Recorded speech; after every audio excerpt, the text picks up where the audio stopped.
Greetings, brothers and sisters. Welcome to our presentation for Black History Month 2021. I am Beverly Ross, member of Sacred Heart since 1985, and it's my pleasure to discuss with you our Black history for this year.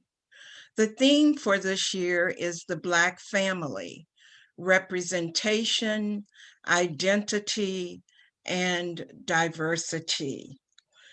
This presentation should be offered to you on Saturday, February 20th, Sunday, the 21st, as well as Saturday, the 27th and the 28th. This February, during Black History Month, our president has called upon the American people to honor the history and achievements of Black Americans and to reflect on the centuries of struggle that have brought us to this time of reckoning, redemption, and hope.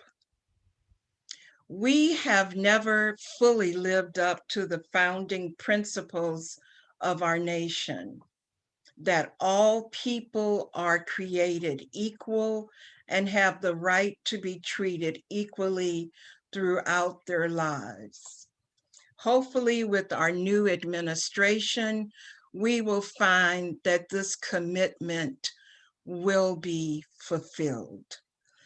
Our nation as a unit has been struggling.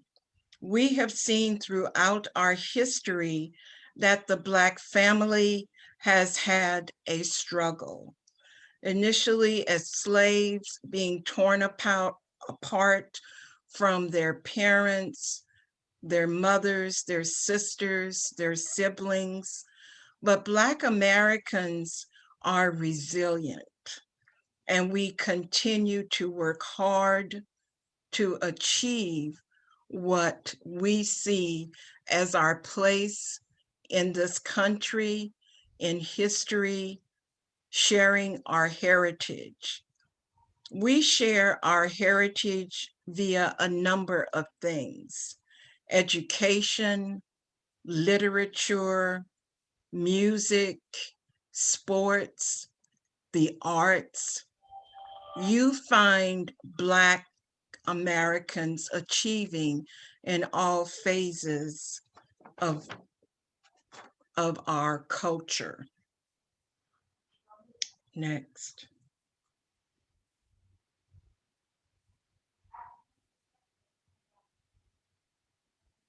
We continue to work with our children and with others.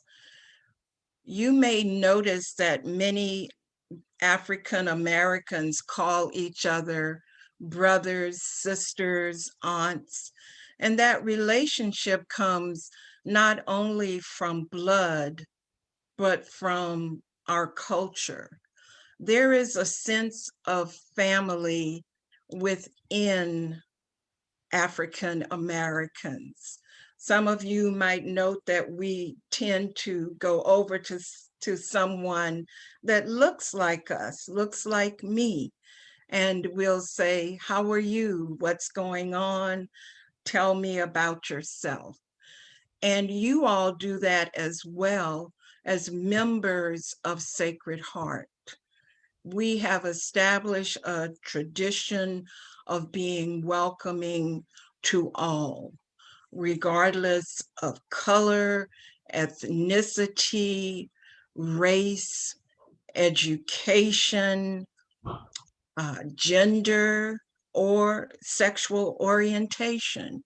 We welcome everyone. We are all children of God. We note that with the Loving family, some of you may recall that because of the actions of the Lovings, interracial marriage was finally legalized in the Commonwealth of Virginia. They were the beginning for individuals to get together legally based simply on their own love. It was a struggle for them, but because of their actions, we as a nation can now partner with whomever we choose, and that is a blessing. Next, the Black family, as you have seen with the Lovings, demonstrates the humanity of all mankind. The family binds people together regardless, as I've said, of blood, race, social affinity, national heritage, or religious conviction. Black Catholics are really very strong or very small in number. But when you look at it overall nationwide, Black Catholics are actually relatively large in number when you look at all of the other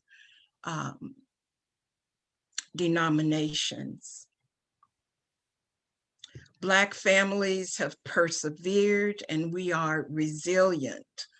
We started with having family reunions, and now we know that we're related to many, many other cultures via the ancestry programs or apps that are now available. Remember, families were torn apart by slavery as if they had no meaning. This was wrong, but it continued on over 200 years or almost 200 years. They used Jim Crow laws that we talked about last year when we talked about the Black vote and Black codes. A Black code was essentially a law that related strictly to Blacks, such as in order for an individual to be able to vote, they had to prove that they were going to be employed for the next year. If they could not prove that they were going to be employed for the following year, they would have to pay back salaries that were earned for the preceding year. If you can imagine having to pay back your current salary without having a position coming forward, how your family would be able to exist. And this was another way of keeping Blacks, so to speak, in their place. There were also a number of other racial and social inequities that were imparted strictly to African Americans. My parents were adults in the 40s, and during that time, they were both educators. My father served in the military. My mother learned or was educated to be a dietitian, but she went into teaching and education. The salary structure during those times was based on race and gender. That's nothing that we could do today, but at that time, you could see a printout of teachers' salaries, and it's strictly designated white male, white female, colored male, colored female. The highest salary, of course, was provided to the white male, the lowest salary to the colored female. This is actually documented.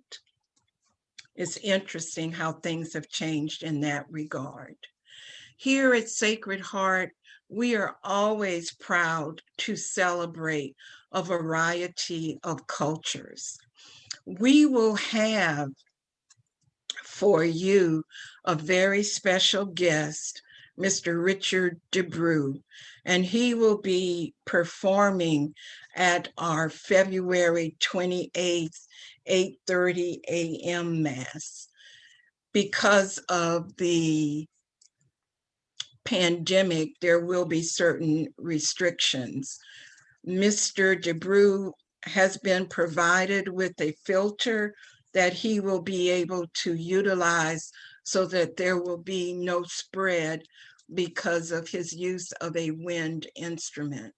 But we have always appreciated his participation and, of course, the fantastic accompaniment of Mr. James O'Brien.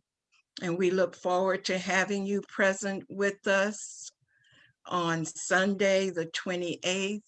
But I want everyone to remember that we are all family, and in unity, we can continue to achieve what our ancestors, our founders, wanted for all man. And that is that we are all created equal, and together we can achieve that. Thank you, Sacred Heart family.